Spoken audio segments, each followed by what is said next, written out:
The Centurion Project. Written by the 8th Day of Night. Chapter 44. The End of Recruits, Part 1. Elias kept an even pace as he led half a dozen ponies down the castle halls to the training grounds. It had been a few more grueling days of training, and he had drank himself through a sleepless night or two to finish combing through the applications for the scouts, but he had gotten it all done. The ponies behind him was a mixture of his new scout recruits, his usual subordinates, and Everfree and Chaser. The pair of stallions had shadowed 3 days' worth of training, and though he could clearly see that they would go soft on his recruits, Elias could tell that they wouldn't be too soft. For their different reasons, both stallions were strict teachers, and while they didn't reward failure with a beating, they still gave punishment, with Chaser momentarily forgetting his place and threatening to run the recruits until the sun rose if they didn't get their formations right. Elias let it slide, and when he received questioning glances from the recruits, he had backed up Chaser's threat. It took them more than 2 tries to get their testudo right. Although he believed they still needed more work, the first phase of training was over. They had gone over a week without any further rings from the bell, and if the ponies were in their proper inspection formation, they would notice the lack of the bell, replaced by a sculpture made of helmets of the failures. Energy already charged the air, and he wasn't even at the training grounds yet. Anyan had been flapping about in excitement when he stopped by the smithy, and for once, the Griffin wasn't the only one in the workshop. A dozen ponies were working like mad to assemble the massive stacks of crates the Griffin needed, and each breath of air brought another string of curses as Anyan went wild, making sure everything was ready. The old buzzard was as excited about what the day would bring as Elias was.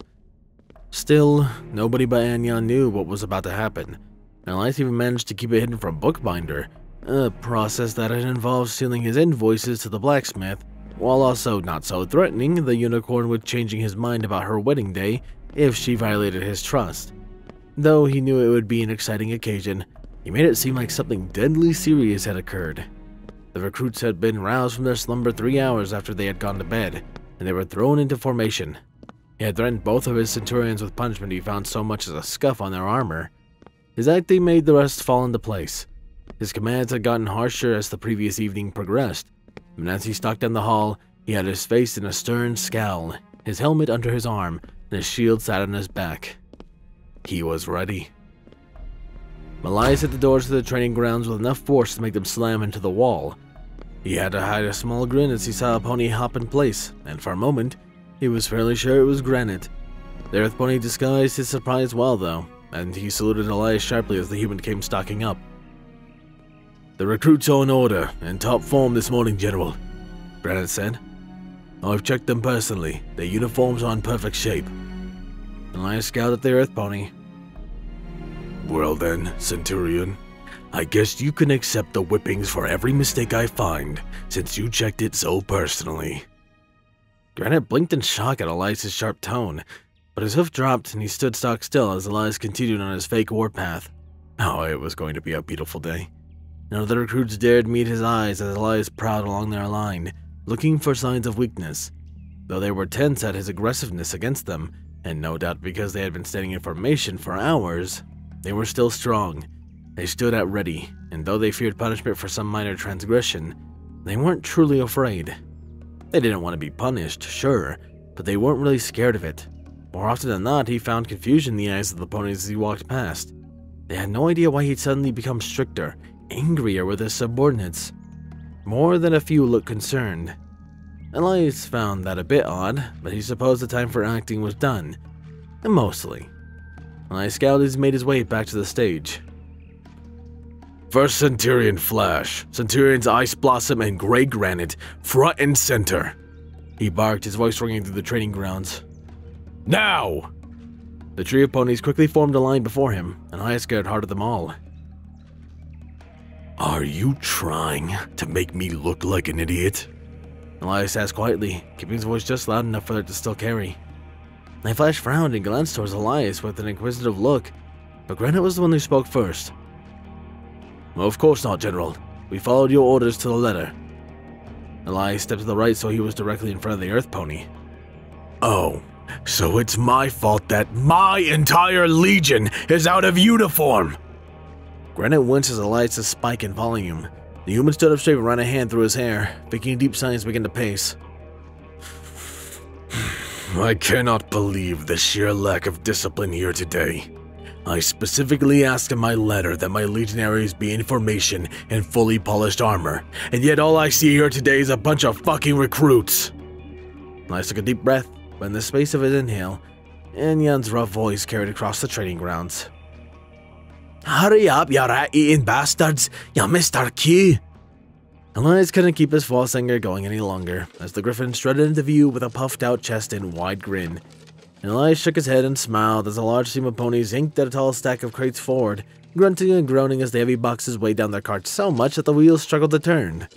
Still, the collection of mares and stallions Anyan had drafted into assisting him quickly rolled out the massive stock of equipment, and Anyan led the charge, smiling brightly as he stood before Elias. Here's your gear, General. Got it all ready just to your specifications. Elias chuckled and shook his head. Anyan, your cue was when I began commenting on how low quality the recruit armor looked, and how it made them look shameful. You came out early. Anyan's one eye drifted down, then to the recruits. It then shifted back to the tired and angry-looking workers, before finally settling back on the grinning Elias. The griffin drooped slightly. Ah. Shite. Elias laughed aloud and looked back to his Centurions. Fall back in. My little prank is over. You can thank Anyan that it didn't go any longer. And the griffin muttered something under his breath and kicked at the dirt as Elias turned to address his extremely confused Legion recruits. Recruits! Elias called out. Today is a good day. A proud day. You may have noticed that the bell is no longer here for your use, and has instead been replaced with a statue. Elias motioned to the horse-shaped statue of helmets. It had taken him a bit of searching, but the pony he had commissioned it for had been grateful to work with the odd specifications he had set before her. It had taken her a few hours, but he thought the statue looked good. It certainly gleamed in the morning light. This is a symbol of failure, and I want each and every one of you to burn an image of this statue into your mind, because you can now congratulate yourselves, because you are not failures. Not anymore. No. Elias continued, bracing one hand on his gladius's hilt.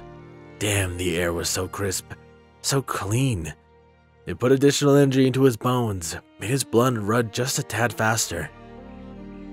Today, each and every one of you have earned the right to call yourselves something more than recruits. You've earned the right to call yourselves legionaries. A host of whispers immediately arose, something Elias silenced with a raise of his hand. Now, I must offer one thing before we begin distributing your official Legion armor. You have done a great thing by surviving through training thus far, but in truth, that was your tryout.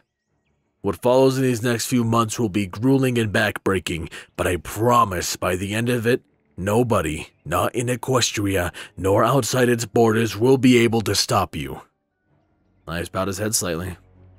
But I can understand those who feel tired, who are exhausted at this point and who feel the need to end their time with us. I cannot fault you for that.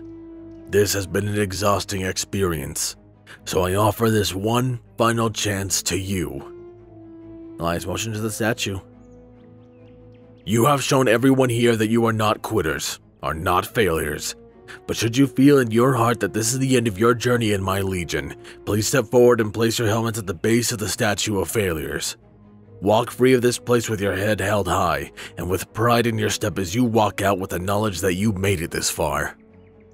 There is no shame in leaving now, Elias said. But if you choose to leave after you receive your Legionnaire armor, you will not be able to walk away. Elias reached behind his back and withdrew a small scroll. He held it high into the air.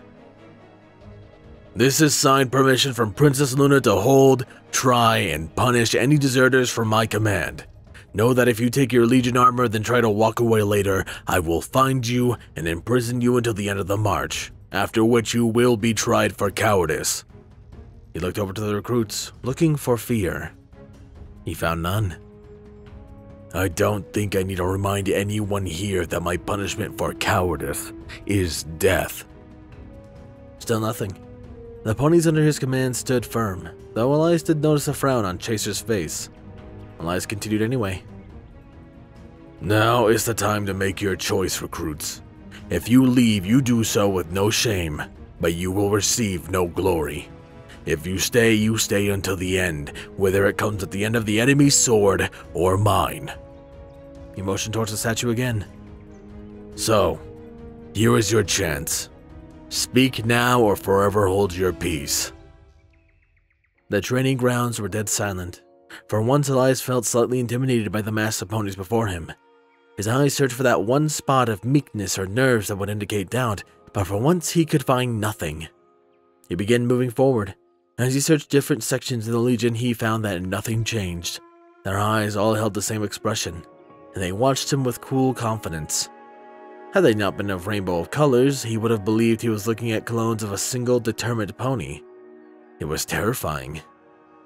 It made Elias smile. He made his way to the front of the formation, waiting silently for anyone to stand out from the mass of ponies.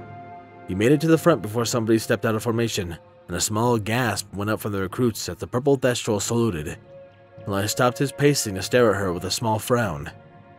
She faced him, standing at rigid attention. Permission to speak, General. Elias nodded. Granted, recruit. The Thestral's fangs glistened as she grinned. I don't think I'm the only one here who knows they're in it for the long haul. We haven't quit yet, and we aren't quitting now.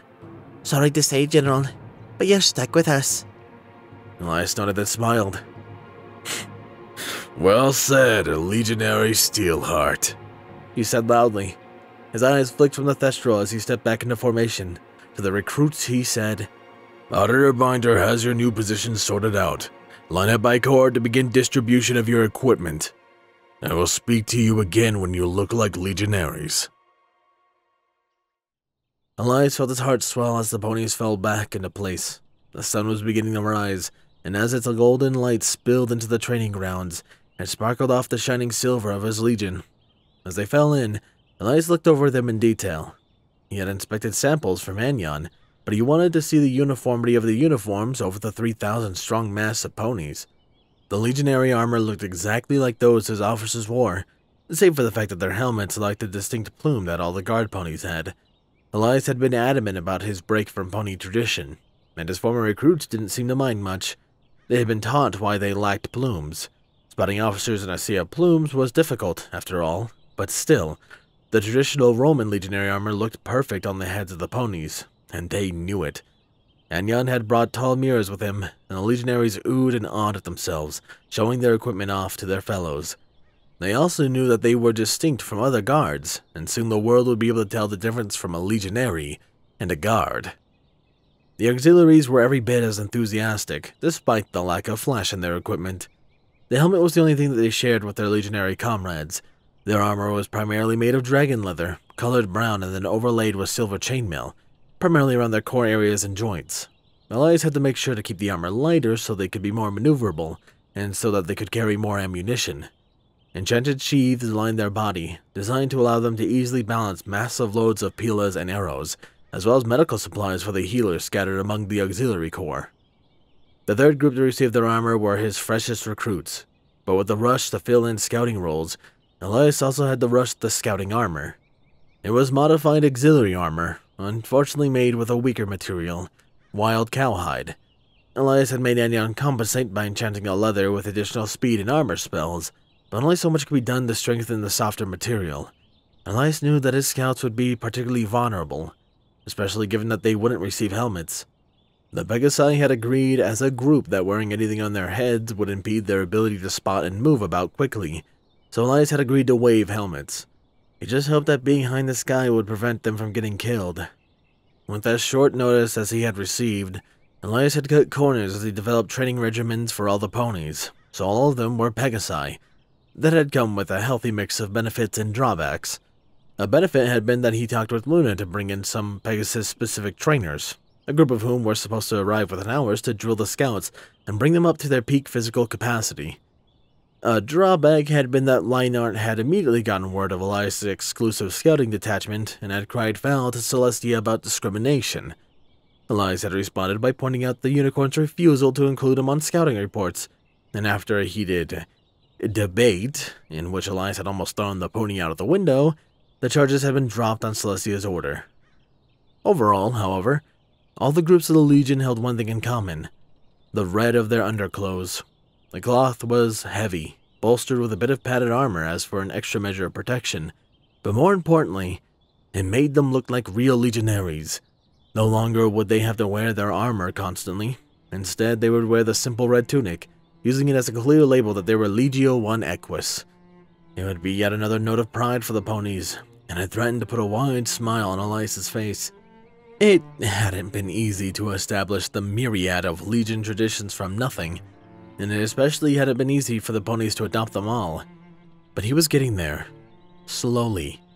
The armor was another step, and from the look of things, it had been a successful step forward. Elias took a deep breath to settle his chest. With all the excited energy in the air, he couldn't help but to get caught up in it, and his face broke out in a smile as the last few ponies collected their gear and rushed back into formation so that their fellows could help them put it on. It was a good day that was only going to get better, and Elias was in a bad spot. Things were going well. The ponies looked genuinely happy and proud in their armor, and that just made him overwhelmingly happy. So happy, in fact, that he couldn't put on his usual frown, and he was forced to stay away in case anyone noticed. He couldn't help it, though. It was just like when he had seen Night Flash in his armor for the first time. It just made Elias so incredibly happy to see things coming to life again. But this time, the right way. Elias rubbed at his face to try to hide his smile as Bookbinder trotted up to the stage to stand beside him. It's something else, huh, General? She asked.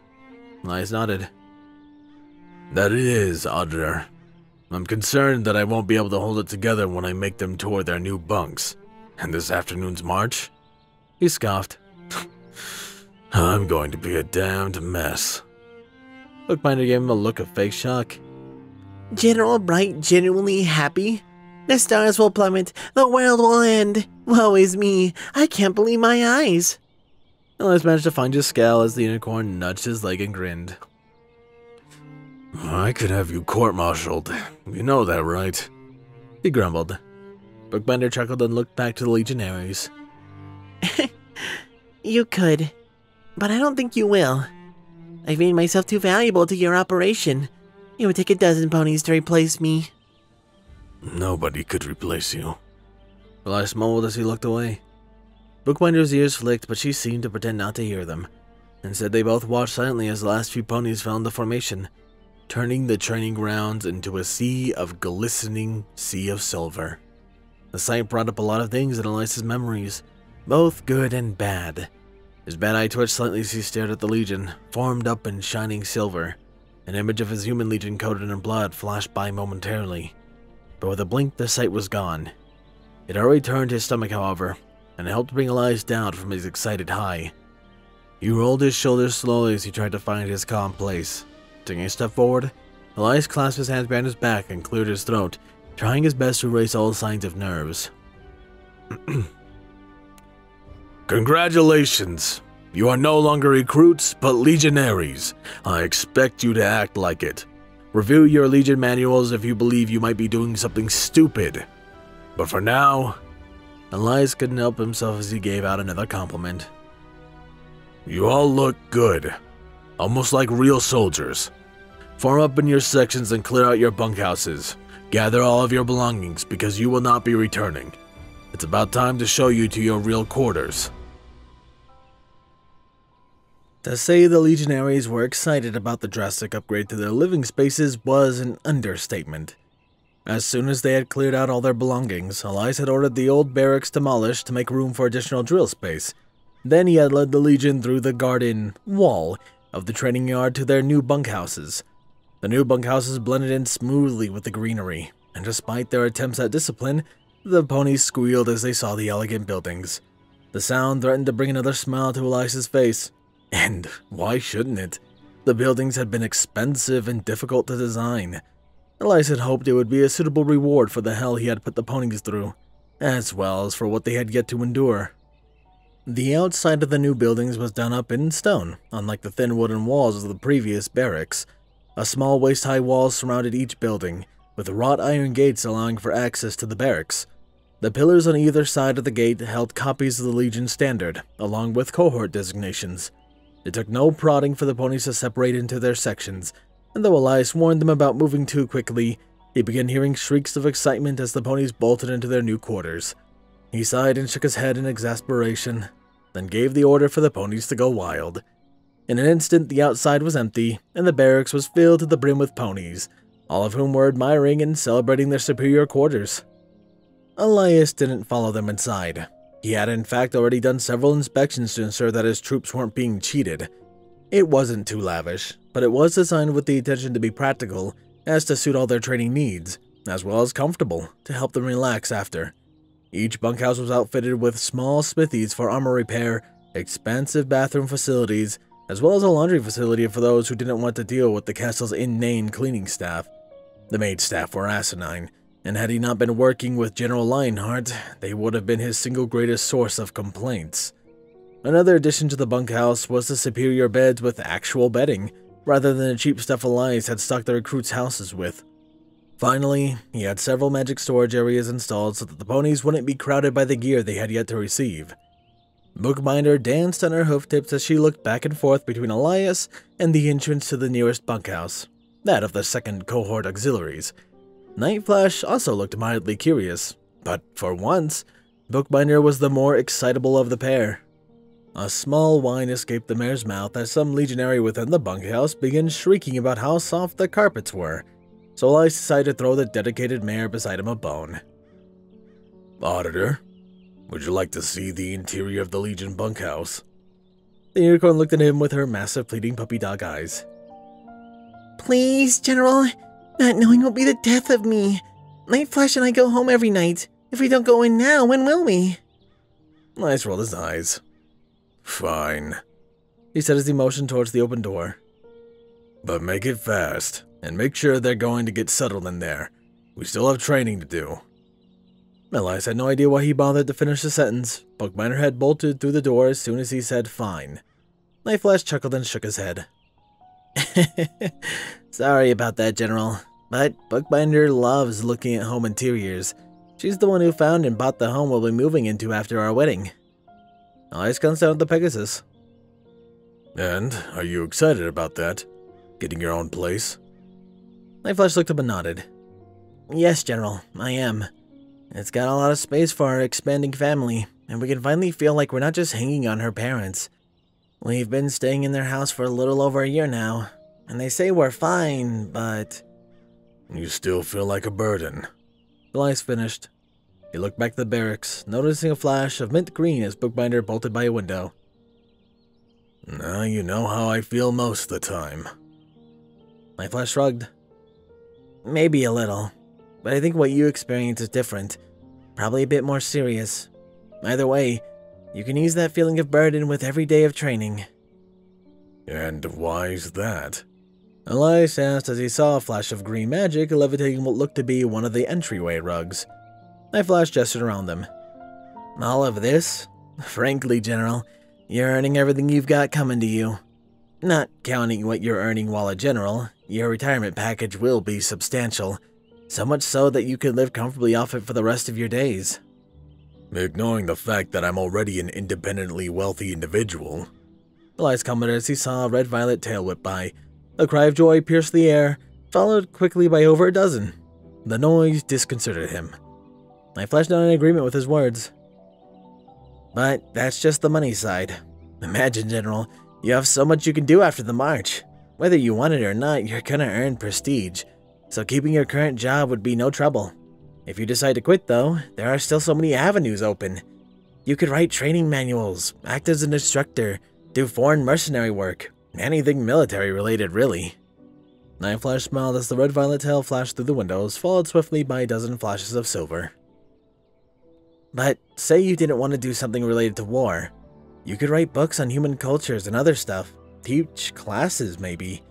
You always seem interested about history, and if you're bored of your cultures, you could study any number of equestrian ones. It's all in the air, and no matter what, you're gonna have friends at your back to support you. Night Flash caught Elias's eyes and smiled. Your future is bright, General. Elias sighed and rolled his eyes. I do hope that pun was intentional, First Centurion. As for my future, I'm surprised you didn't say my family and friends will be at my back. Night Flash shrugged again. You know me, General. I love you to death. If I get to call you son, Elias, or General, I'm just happy to be by your side. Every pony seems to be making plans for you. But for me, I want you to make your plan. Just so long as I get to join you for the ride, I'm happy with whatever it is. That hit Elias hard. He had no words to describe how absolutely grateful he was to hear such words, and it took everything in him not to scoop up the Pegasus beside him and crush him in a hug. He did need to get rid of the pony so that he could collect himself, however. First Centurion, Elias said softly, trying to hide the stutter in his voice.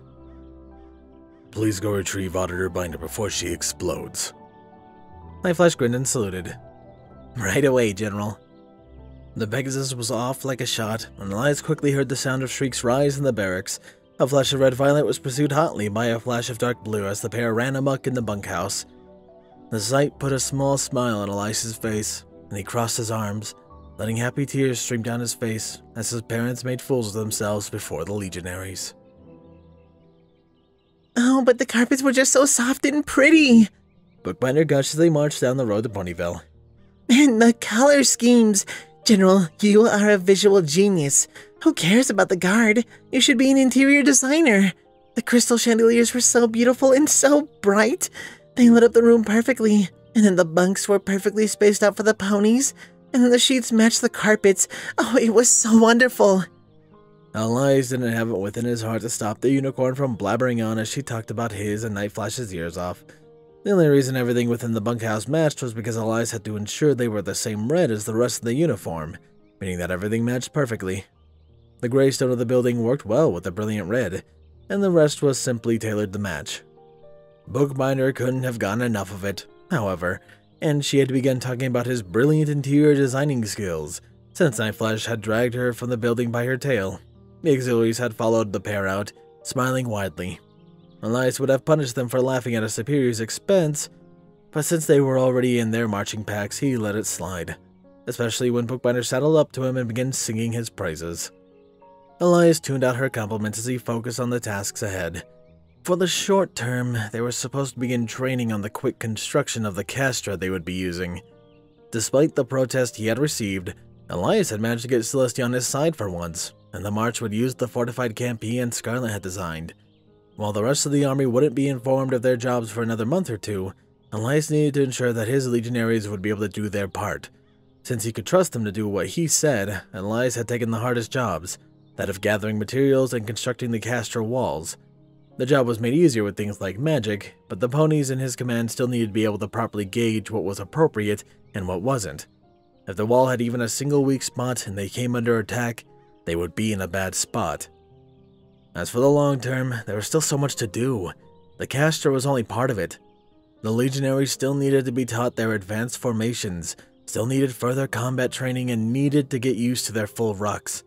Elias still hadn't given the ponies their full ammunition loads, let alone their tents, food, water for the trek. Despite the fact that they were taking supply wagons, Elias intended for each member of his legion to carry at least 2 days of food and water on their backs in case of emergency. If his estimates were right, each pony would be carrying their body weight between their armor and their rucks. It was going to be brutal going, but Elias had an instinct that they would need every bit of their equipment. None of that compared to what he still had to get done. Elias knew there would be many more coordination meetings with his fellow generals in the future, and while the fact irritated him to no end, he knew it was necessary. They still needed to decide on the appropriate amount of supplies, the marching order, battle formations, the stopping points along their route, everything. Even the small details weren't allowed to escape him, and Elias imagined that his stress-induced migraines would only grow worse as the march grew closer. The only comfort he gave himself was that each and every moment of pain he suffered made the army as a whole better prepared, so he pushed on.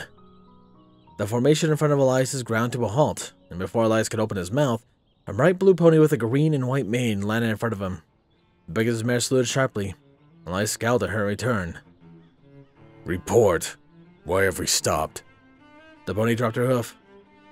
Obstruction in the road, General. A broken down wagon. It's smack in the middle, so we're going to need either to move it or to march around it. Elias nodded silently. Lead me to it then. First, Centurion, keep everyone on their feet. We don't rest until we're done. Auditor, follow me. Elias set off on a trot, easily moving in his heavy armor. Unlike the enchanted versions the ponies wore, his armor was as heavy as ever.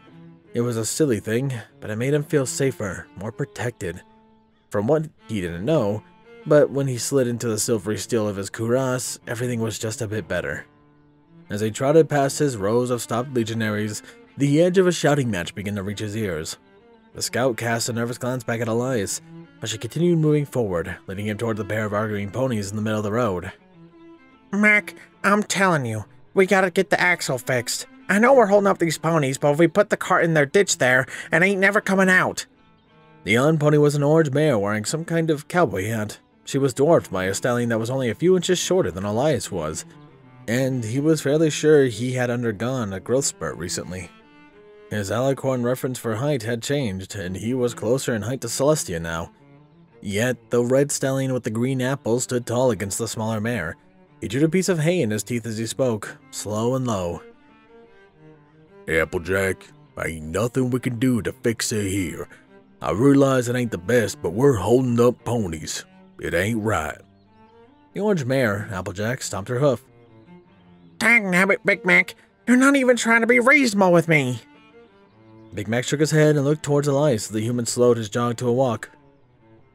Nope, I'm right. Now you gotta talk to him.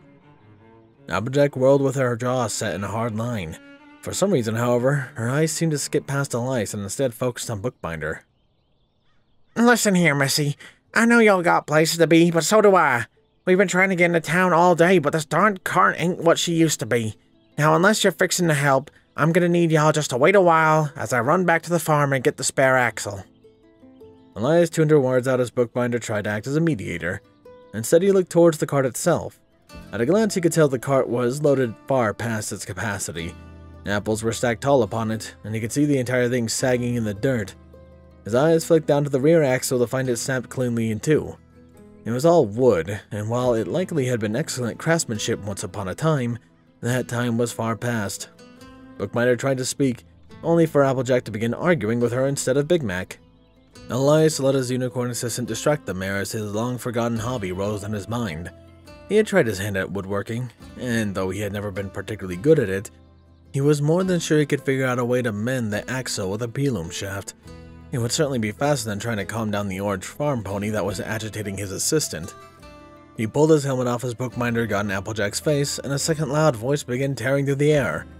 Elias shrugged his ruck off and sat at the side of the wagon, then laid down and slid underneath the cart. He realized instantly that if the cart so much as slipped to the side, he would die from its weight. He looked to the front of row of legionaries who were watching Bookbinder and Applejack go at it. Elias whistled, grabbing their attention away from the catfight. Come earn your paychecks and brace this damn thing. I will not have crushed by an apple cart on my tombstone. The legionaries smiled faintly, and the three passed their equipment to brace the wagon. Confident that it wouldn't move while he worked, Elias scooted himself forward so that the broken axle sat inches from his face. Elias frowned, eyeballing the diameter of the shaft and reached a hand out. Pilum. One of the legionaries passed him their javelin, and Elias held it beside the axle shaft. They were just about the same, but he would need help to properly attach the spear in place of the axle. He laid his head back and stared at Bookbinder upside down until she stopped yelling at Applejack long enough to meet his gaze. Yes, General? She asked with a huff, shooting a glance at the orange farm pony that told him that she wasn't finished arguing yet. We have a carpenter, yes? Elias asked. Wood shop, I believe. Third cohort? Bookbinder reached into her saddlebags and withdrew her troop list. She flipped through the pages for a moment, then nodded slowly. Yes, Legionnaire Woodchop. We've been considering her for an additional Centurion position. Elias pointed to the scout. Go fetch her. Tell her to move fast, and want us moving in the next 10 minutes. The mare nodded and took off, quickly spiraling back along the lines of ponies.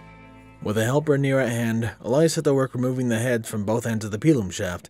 He stopped after a moment when he realized that all was quiet, while his eyes flicked back towards Bookbinder to find Applejack staring at him. "What?" he asked. The farm pony winced, and after another silent blink, Elias realized what was likely keeping the pony quiet. After so many mornings waking up to see the black mar on his face, he had just gotten used to it. "Relax, I got it killing changelings. Do you really think the princesses would make a general if I was fighting for the bad guys?" Elias didn't wait for an answer, and instead focused on the pilum in his hand. Anyon had done a thorough job in putting the screws on, and despite his dexterous fingers and his experience removing spearheads, he had a devil of a time getting the primary javelin head off. Woodchop came trotting up as he got the secondary head off, sliding in the dirt in one of the legionaries. He looked at the brown earth pony. "You're Woodchop?" The pony nodded. "Yes, General. Legionary Woodchop, reporting for duty." Her hoof snapped to her forehead, causing Elias to scowl. "Quit saluting me and get down here. I need to make sure I'm doing this right." The earth pony blinked at him stupidly for a moment, then shrugged off her gear and wiggled her way under the cart, turning over so that her head rested next to Elias's. He held up the pilum shaft where the axle was supposed to go. "What do you think?" he asked. "I'm thinking it will at least do to get this cart moving out of the way." Applejack seemed to find her voice again. "I ain't pushing my cart into no ditch," she barked. "Applejack, hush," Big Matt snapped, stepping up to the orange mare. "The strange-looking pony is trying to help. I thought you and your friends solved this stubbornness of yours." Elias tuned them out again as the pair began to squabble. He didn't know why he had the effect of making so many ponies angry at him, but in truth, he once again didn't care. He had all the ponies he needed. Who cared if some apple farmer didn't like him? Woodchop frowned at the pilum shaft in his hands. "I think it'll work," she slowly said. "But hoof it here. The pilum is a bit shorter than the other axle, and lucky for us, I can fix that." Elias passed the earth pony the pilum, and she curled her hooves around it, whispering softly into the wood. Elias watched as slowly but surely the wood lengthened. Woodchop motioned with a free hoof towards the broken axle. "We need these removed before we can replace them with the pilum shaft." Elias nodded, and he motioned for the legionaries to lift the cart. A trio of ponies peeled off from this formation, and with the pair bracing one end, the rest lifted the wooden cart into the air. Elias sat up and scooted out from beneath the cart. He pulled out one free wheel, while Ice Blossom went to the other.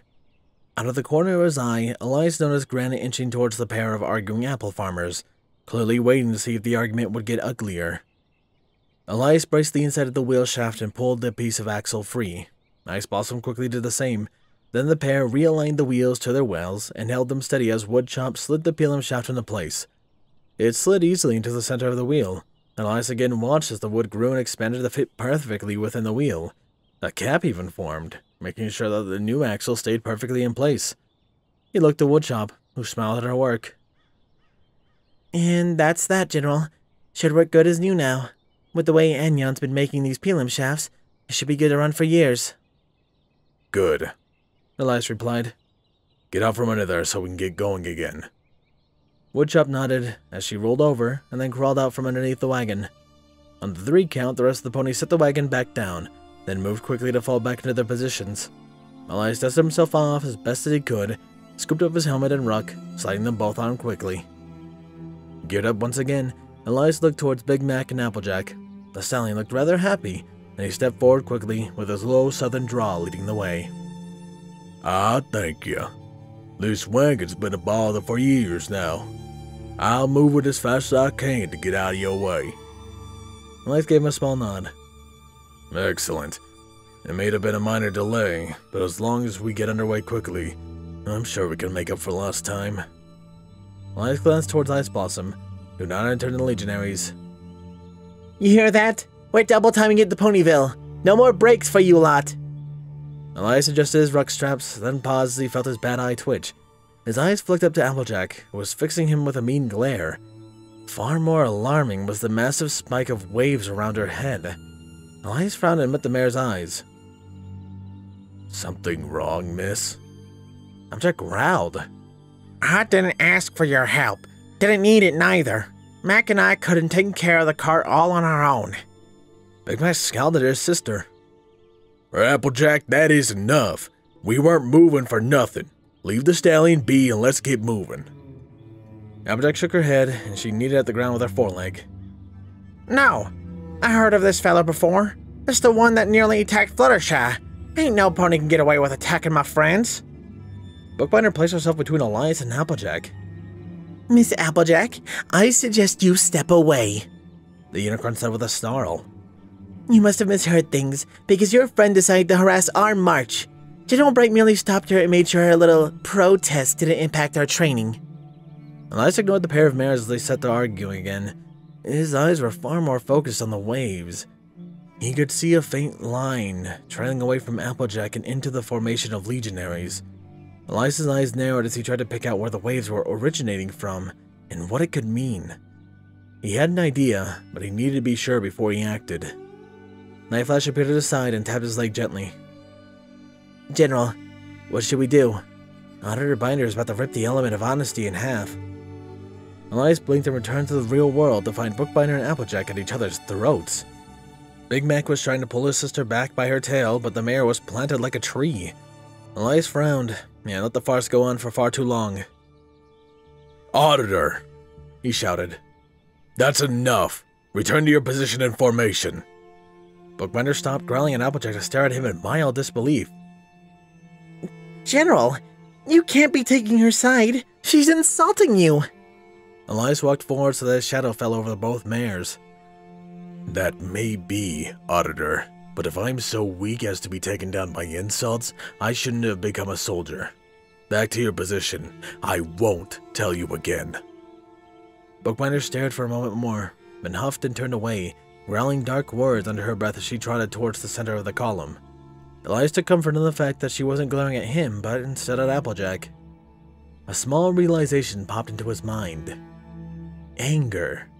Each encounter they had with an element bearer made his soldiers angry at them. They were forming resentment towards their nation's heroes. That was one of the ways the spies were starting to divide the ponies, spreading anger and resentment. Elias's eyes flicked out among the legionaries again, but the waves were beginning to die down, and the line he had seen vanished. Applejack, while still angry, seemed mildly confused as Elias looked towards her. As for you, Miss Applejack, I suggest you move along. I didn't have to help you, and I could have just as well ordered your wagon upturned and your apples stomped into the dirt. Why don't you take after your sensible brother and get going? She glared at him for a moment, but the unnatural source of her anger towards him was gone, and Big Mac had more than enough strength to drag her towards the wagon. He tossed the orange mare into the back of the apple cart, gave Elias a silent nod of thanks, then strapped himself in and took off at a brisk pace. Elias watched them go for a 10 count, then looked toward his legionaries. One of them, if not more, was a spy. A changeling spy if his guess was right.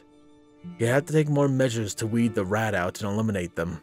For now, however, he had just to get the Legion done within days of training. All right, Elias called out. Enough resting. Let's get moving and get to Ponyville. We need as much time as possible practicing fast tent setup. Step lively.